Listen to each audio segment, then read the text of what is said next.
Based on our experience and understanding of global environment today, that sustainable development at the national level cannot be pursued in isolation. Quality of life of the nations today as also in the future depends to very large extent on the policies and actions that the fellow nations of the world pursue. Against this background, new partnerships have to be established for conservation and sustainable development while ensuring equitable distribution of technology and social advancement. Promoting these partnerships require making the most of the diverse bunch of knowledge, skill, perceptions, and of assets belonging to a wide cross section of nations and societies.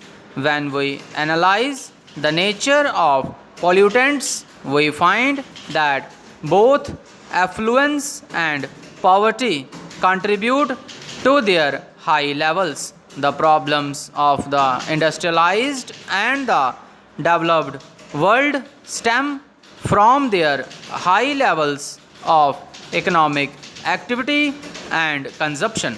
The degeneration of forests and natural resources in the developing countries, on the other hand, can be attributed largely to the lack of resources and alternative source of energy and income generation. The strategies to tackle these two distinct causes therefore need to be significantly different.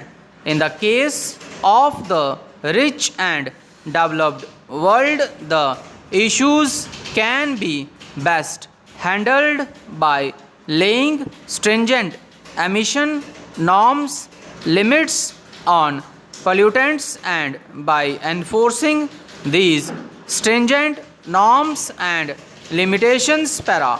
However, for the developing and the underdeveloped world, the best approach would be to put into places an incentive structure that would encourage conservation and discourage the scavenging of nature without compromising economic development and rapid elevation of poverty.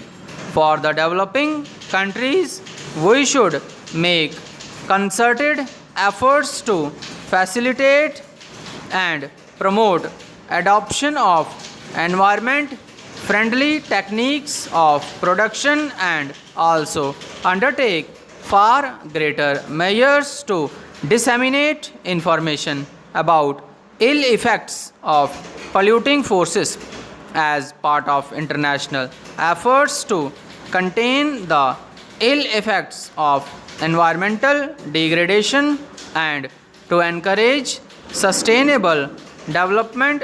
Nations have put in place several ecological treaties like the Montreal Protocol, the Framework Convention on Climate Change. Although much attention seems to be focused on climate change, on global warming and ozone layer, very little is being done to address the environmental problems facing poor societies, whether it be paucity of clean drinking water or poor sanitary conditions.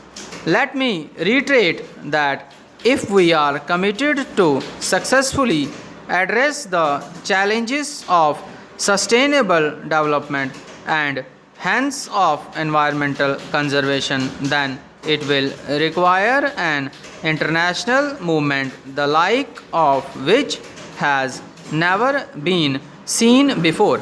It will require effective integration of the sporadic efforts being made by the different players, whether it be international organizations, national government, or non-governmental as such. Stop.